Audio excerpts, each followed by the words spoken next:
o homem de Deus para pregar a palavra. Vamos aplaudir ao Senhor.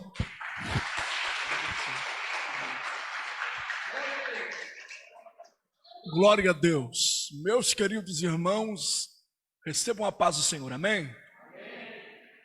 Localize sua Bíblia, Livro das Missões, Atos dos Apóstolos, capítulo de número 28, leamos a partir do versículo de número 7.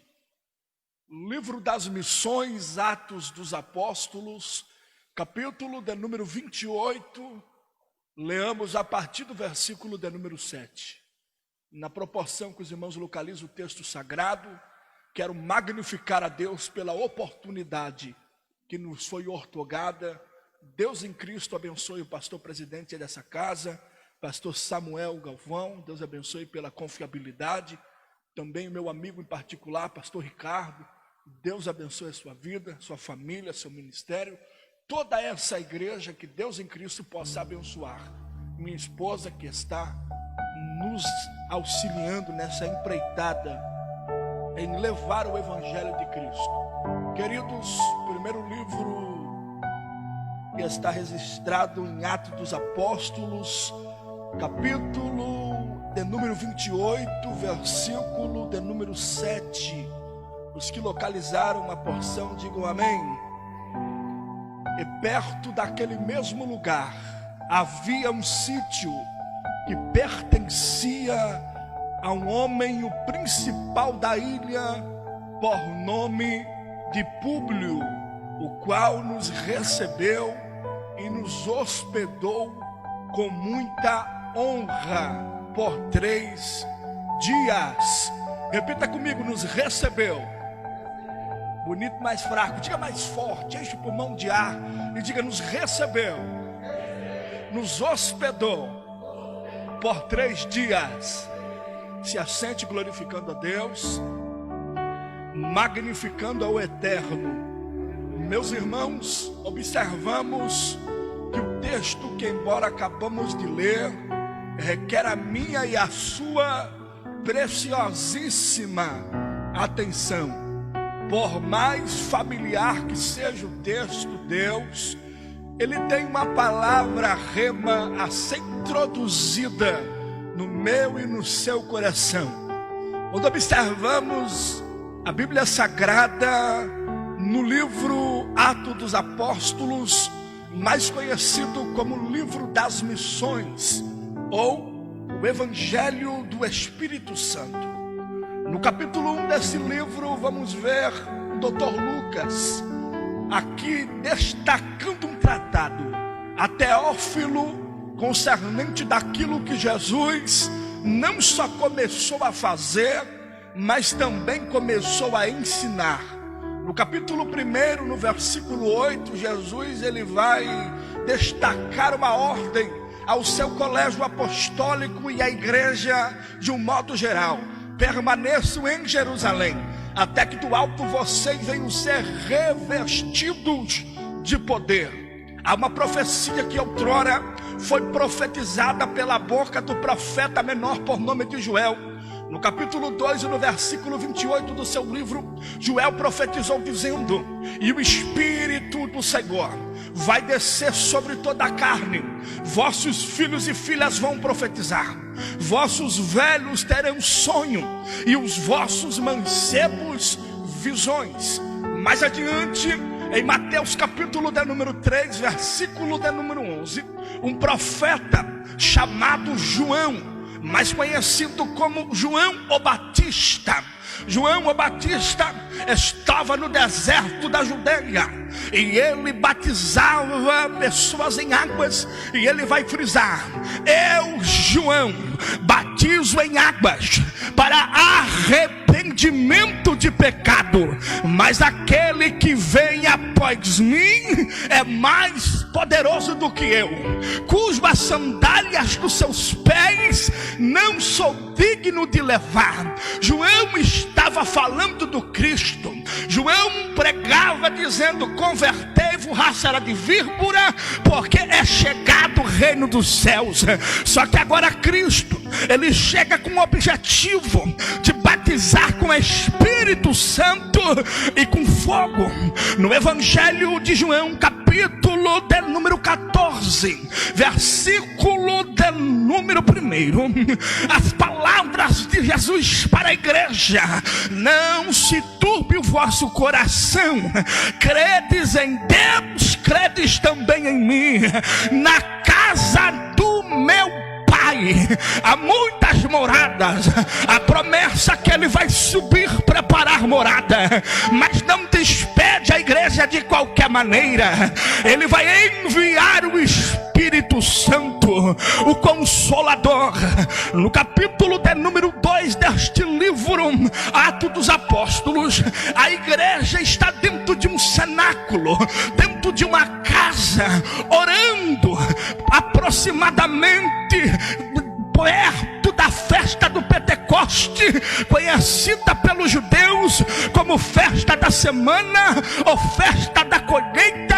E o texto vai nos dizer que agora os 120 que estavam orando naquele lugar foram vistas por eles, língua repartida como que de fogo, e eles estão orando e são cheios do Espírito Santo, porque a manifestação divina desceu na casa e todos falaram em língua conforme que o Espírito de Deus lhe concedisse que eles falavam. Pedro vai aproveitar a oportunidade, porque ele é selado pelo Espírito Santo de Deus. Ele vai correr, abrir a porta do templo, pregar uma mensagem, e ele vai começar a dizer: meus irmãos, se cumpriu aquilo que Joel tinha profetizado. O Espírito de Deus desceu sobre toda a igreja e todos fomos cheios do Espírito Santo de Deus. Numa oportunidade, 3.000 almas se agregam no sermão de Pedro. A igreja começa a avançar. É uma igreja missionária, é uma igreja relevante, que tem os seus objetivos de levar o Evangelho de Cristo e ganhar almas para o reino de Deus. Mas em meio a esse crescimento espiritual da igreja, ela está passando por ondas de perseguição. A Bíblia diz que a igreja começa a sofrer perseguições, e o articulador principal das ondas de perseguição é um homem por nome de Saulo de Tarso. Saulo persegue a igreja com o objetivo de matá-la. No capítulo 7, ele teve participação da morte do diácono Estevão, quando mesmo recebe uma visão do alto dizendo: eu vi o Deus da glória que apareceu para o nosso pai na fé por nome de Abraão, quando mesmo estava na Mesopotâmia. Estevão é morto, só que a morte de Estevão não parou o avanço da igreja. A morte de Estevão não pararam a boca dos missionários daquela época de pregar o Evangelho e ganhar almas para o reino de Deus. Saulo não se contenta com a morte de Estevão. Ele estava respirando perseguição. Ele vai até o Sinédrio, tem uma carta com uma autorização, e o objetivo dele é parar a igreja em Damasco. Só que a Bíblia diz que o próprio Cristo se apresenta para Saulo. Ele cai em terra.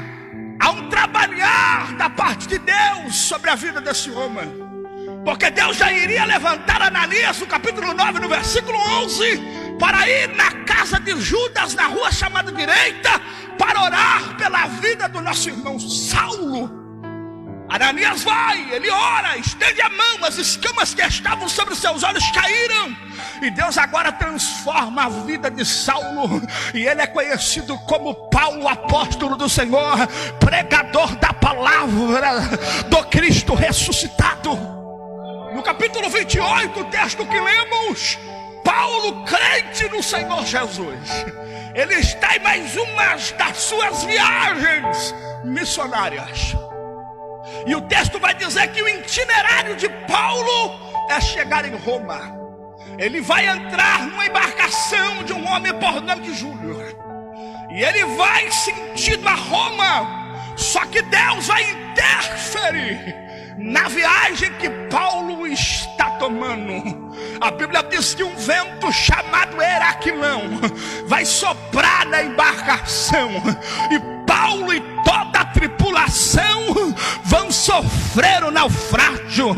Lucas vai escrever em Atos, no capítulo 27, no versículo 44, dizendo que todos sofreram o naufrágio, mas todos chegaram em terra firme, em meio às talpas e destroços da embarcação. O vento foi tão forte que só sobrou os destroços da embarcação. Chegaram em terra firme, em meio destroços. E Deus me deu uma mensagem quando eu estava vindo para esse lugar, e eu quero pregar nesta tarde subordinado o tema: resgatado de destroços para uma obra missionária. Grave isso aqui: resgatado de destroços para uma obra missionária. Ele sofreu um naufrágio, chegou numa ilha por nome de Malta, só em meio aos destroços. Só que Deus ia levantar alguém para resgatar Paulo dos destroços. A igreja de Cristo não vai parar de levar a palavra de Deus, ainda que os ventos soprem, ainda que as lutas sejam iminentes, ainda que a pandemia assola. Há alguém que vai se disponibilizar em levantar alguém que caiu e se perdeu no meio dos destroços. Conta a história de um homem com muito poder aquisitivo, muito rico, muito próspero, que tinha muitas propriedades. E ele vai apresentar para o seu filho, seu único filho, uma das suas maiores empresas de investimentos que ele tinha. E ele vai dizer: filho, quando o pai partir e morar com Deus na glória, tudo isso que o pai tem, fazenda, empresa, será teu. E ele vai fazer uma promessa: o pai nunca vai largar e esquecer de você, filho. O pai sempre estará com você. Essa era a promessa do pai para o seu único filho. O pai vai pegar, vai levar o seu filho para a escola, e ele agora vai retornar para a sua empresa para fazer as atividades do dia. E a notícia que agora vai percorrer na cidade é que agora um terremoto vai abalar a estrutura de um determinado ponto da cidade e vai agora botar por terra abaixo a escola que o filho estava estudando. O pai desesperado vai até a escola quando ele vê toda aquela situação acontecendo, onde o filho estava em meio aos destroços daquilo que sobrou, que era a escola. A opinião pública vai olhar para o pai em desespero e dizer: o que aconteceu? Meu filho que estuda aí está no meio desses destroços. A opinião pública vai olhar para o pai e vai dizer: não, aí tinha uma escola, aí tinha um dia um filho seu, mas está tudo acabado. Ele está no meio dos escombros, no meio dos pedregulhos, no meio dos tijolos, no meio dos entulhos. Não sobrou nada. Uma hora dessa teu filho morreu. O pai desesperado gritava dizendo: filho, filho. O moço da opinião pública chegou para ele e falou: o senhor tem que se retirar, porque agora a escavadeira vai chegar, vai retirar os escombros, os pedregulhos, os entulhos, para poder achar os corpos mortos que estão aí no meio. De repente o pai está caminhando, pastor Ricardo, alguns passos adiante, ele ouve a voz do filho dizendo: pai! E o pai corre e resgata aquele filho do meio dos escombros e dos pedregulhos. O pai naquele momento estava sendo a escavadeira para arrancar o seu filho no meio dos escombros. Eu vim como profeta nessa tarde dizer que a igreja de Cristo é a escavadeira de Jeová. Ninguém vai morrer no caminho se depender da igreja de Cristo. Nós não vamos deixar ninguém se perder no meio dos escombros, no meio dos pedregulhos. A igreja vai levantar aquele que caiu. Paulo chega na ilha e meus escombros daquilo que sobrou, que era a embarcação. Só que a Bíblia diz que ele chegou debaixo de uma grande tempestade de chuva. E observamos que Paulo vai acender uma fogueira. E quem que acende uma fogueira em meio à tempestade de chuva, irmão? Sabe o que Paulo está querendo nos ensinar como igreja de Cristo missionária? Que as tempestades que se travam não podem impossibilitar a chama do Cristo se apagar em nossa vida. Aquilo que se acendeu no primeiro amor não pode se apagar, ainda que a chuva seja iminente, ainda que o vento sopra, ainda que a tempestade te cerca, a chama tem que permanecer acesa. Paulo vai acender uma fogueira, e na proporção que ele está acendendo uma fogueira, a Bíblia diz que uma víbora venenosa picou Paulo em uma das suas mãos. Os que estavam com ele, os bárbaros, vão olhar e vão dizer: tu é um homicida, certamente você vai morrer. Mas os mesmos que liberaram a palavra de morte vão ver que nada aconteceu. E Paulo vai sacudir a víbora em fogo e ela vai cair. E vão olhar e vão dizer: tu és um Deus. Porque tem pessoas que, em vez de dar o braço, de estender o ombro amigo, ele se revela como um opositor, ele se revela como um conspirador. Mas queira o inferno ou não, o projeto missionário, ele vai crescer na proporção de Deus. Não tem capeta, não tem inferno, não tem macumbaria, não tem nada que vai poder parar o projeto de Deus na sua vida. Só que Paulo é recepcionado pelo homem chamado Públio. E Públio vai recepcionar Paulo por 3 dias. Após o acontecido que ele é picado pela serpente, ele não morre. Públio está agora dentro da residência de Públio. Só que ele percebe o efetuar de Deus em sua vida. Não foi de qualquer forma que Deus permitiu o naufrágio. Tem um propósito de Deus me trazer para essa ilha por nome de Malta. E ele vai ver que o pai de Públio estava enfermo, não podendo andar. E ele vai orar pelo pai de Públio. Ele vai estender a mão. E na proporção que Paulo ora, o pai de Públio é curado. Na proporção que Paulo ora, a obra está sendo realizada na vida do pai de Públio. Públio tinha uma causa interna que precisava ser resolvida lá dentro do seio da sua casa. Quem via Públio sorrindo, alegre, caminhando pela ilha, não sabia a tristeza que ele levava na alma. Porque muitas das vezes estamos alegres, cantando, louvando, glorificando, mas há crises internas que Deus precisa resolver em nossa vida. Há ventos, há crises existenciais que Deus precisa resolver.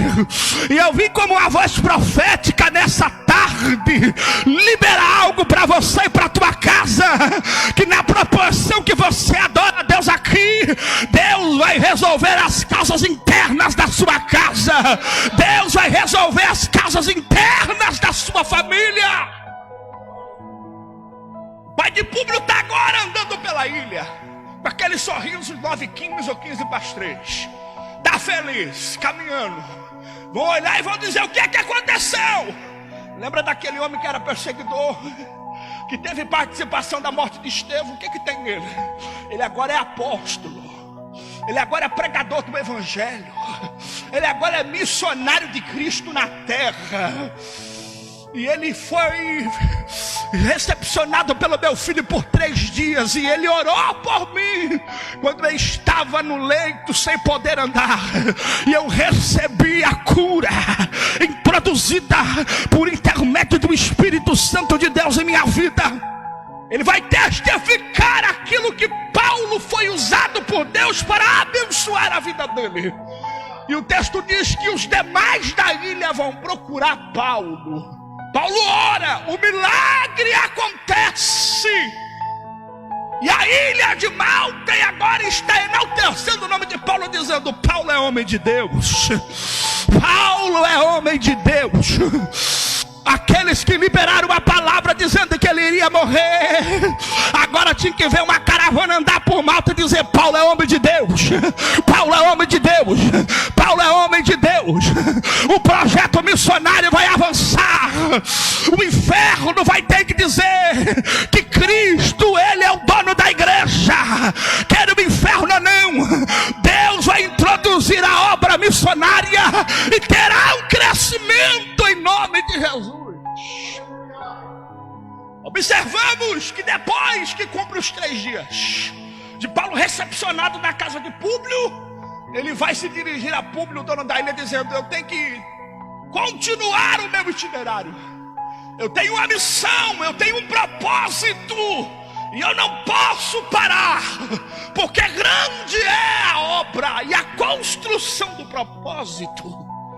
A Bíblia diz no capítulo 28, no versículo de número 10, que Públio e os demais da ilha vão providenciar aquilo que Paulo necessitava para dar continuidade à sua viagem.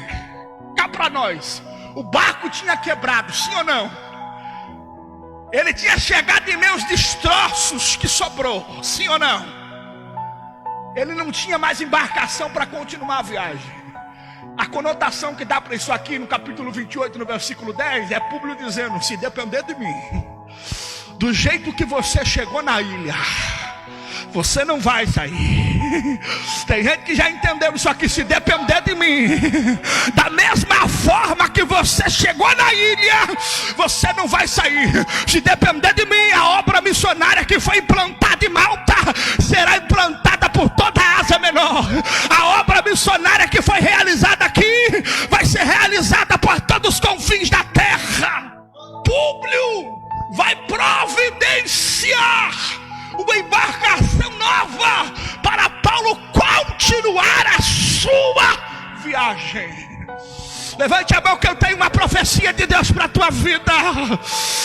Deus me trouxe aqui para dizer que 2020 não será um ano de você contar derrota, ainda que a pandemia esteja assolando, ainda que as bolsas de valores desceram lá embaixo. Será o ano que você vai dizer: Deus fez algo novo na minha vida, Deus trouxe à existência algo novo para minha casa, há algo novo de Deus vindo por aí. Públio vai providenciar algo novo para a vida de Paulo. Ele vai e continua a sua trajetória ministerial, e no final da sua carreira, ele vai chamar o seu filho na fé por nome de Timóteo, e ele vai dizer: Timóteo, escreve aí, 2 Timóteo capítulo 4, versículos 6 e 7. Eu combati o bom combate, eu encerrei a minha carreira, e eu estou guardando a minha fé. Parece que eu vejo, irmão, mente de pregador, me permita conjecturar, Paulo dizendo: eu sofri alguns combates para eu levar o evangelho de Cristo e fazer missão. Um deles é que quando eu queria ir para chegar em Roma, eu me deparei com um naufrágio. Fui surpreendido pelo um vento chamado Heraculão. Cheguei na ilha em meio a tempestade de chuva. Eu não aguentei de ver todo mundo parado. Eu acendei uma fogueira, fui picado por víbora, fui traído por amigos. Quando pensei que o meu ministério não ia ter mais um crescimento, Deus levanta um anônimo. O que sabemos que o nome dele é Públio, e a única vez que você vai ouvir o nome desse homem por nome de Públio é em Atos 28. E Públio vai levantar o meu ministério, proporcionando uma nova embarcação para mim continuar as minhas viagens missionárias e ganhando almas para o evangelho de Cristo ressuscitado. O nome de Públio não vai ter registrado na galeria dos heróis da fé em Hebreus capítulo de número 11, mas foi por intermédio de Públio que Paulo se levantou e continuou o avanço missionário que foi liberado da parte de Deus para a sua vida. Eu vim profetizar que Deus vai levantar uma geração de Públio para dar continuidade à obra missionária. Enquanto estamos adorando a Deus aqui, tem Públio que está na obra missionária missionária. Enquanto adoramos Deus aqui, tem público que está no Canadá, que está nos Estados Unidos, que está na África, que está no Haiti, que está nos países por aí afora, dando sustentabilidade, ajudando a igreja a ter um crescimento. Deus vai levantar uma geração de Públio. Fica de pé que eu quero encerrar. Públio vai investir na vida de Paulo, e ele recebe um crescimento. Observamos que Paulo, quando ele investe numa causa interna do reino de Deus, Deus sempre vai se prontificar a abençoar as causas externas na vida de Paulo. Observa-se que quando Paulo investiu numa área interna, orou pelo pai de Públio, no mundo espiritual, Deus cura. Deus vai se prontificar e abençoar as causas externas. Deus providenciou uma embarcação para ele continuar a viagem. Quando a igreja está preparada para investir nas causas internas do reino, Deus sempre vai abençoar as causas externas da igreja. Eu me lembro que nós estávamos passando uma grande dificuldade no início do meu casamento, eu e minha esposa. E nós fomos pregar numa tarde da bênção, no setor da Assembleia de Deus, na Papa, uma igreja grande aqui, na Rua da Papa, conhecido como setor do Iririú, setor da Papa, uma igreja amarela, grande. E eu me lembro que o pastor, ele se levantou no meio do culto, ele disse assim: meus irmãos, o Senhor falou ao meu coração agora, que há alguém aqui precisando de uma bênção, e Deus está liberando uma continha de dinheiro. Eu olhei para minha esposa muito crente, pentecostal. Ela levantou a mão e pegou o nome de Jesus. Eu falei: ô glória, assim seja. E de repente o irmão se levantou de novo, o pastor Ricardo, e disse: é rápido a bênção. Eu falei: ô glória, eu tomo posse. Isso foi numa segunda. Quando foi numa terça-feira, a minha esposa foi olhar na conta dela, tinha uma quantia de um salário mínimo, o que nós precisávamos, porque Deus é Deus de milagre. Enquanto nós estávamos investindo na causa interna, levando a palavra para a igreja, Deus estava criando uma situação no mundo espiritual e abençoando a nossa vida. Eu quero orar pela vida da igreja nesse momento. Deus vai te levantar como um Públio. Você não pode ter nome, você pode ser conhecido como um anônimo, mas Deus vai te levantar para você abençoar os grandes homens dessa terra. Deus vai te abençoar para você dar crescimento a grandes projetos. Levante a mão para cima nesse momento que eu quero orar pela sua vida. Senhor Deus e eterno Pai, em nome do seu Filho amado Jesus Cristo, elemadocou a fácia, libre-me o facéria, calamurio semenecotoa. Há uma igreja, Jesus, na terra, comprometida em levar a tua palavra. Deus, eu preguei nessa tarde para pessoas que sofreram naufrágio, estão passando algumas debilidades nas áreas da sua vida, mas há uma renovação que desce do céu para, Senhor, nos revestir. Há um revestimento da parte do alto para nos encorajar a continuar levando a tua palavra. Abençoa teus filhos em nome de Jesus Cristo agora. Deus, eu profetizo que tu vai levantar homens que têm um coração voltado a abençoar a obra missionária. Você vai levantar homens que vai dar crescimento a esse projeto. A igreja não vai parar, Senhor, por causa das crises. A igreja vai avançar em meio a essas crises existenciais. Eu profetizo que terá crescimento para esse projeto missionário na igreja, o Brasil para Cristo. O mundo vai ter que ver, o Brasil vai ter que ver, os países vai ter que ver que é uma igreja que investe e tem resultado. Abençoa, Pai, o projeto da vida dos teus filhos, em nome do Senhor Jesus Cristo. Glória a Deus. Macol, ela é se aval, é séria. Querido.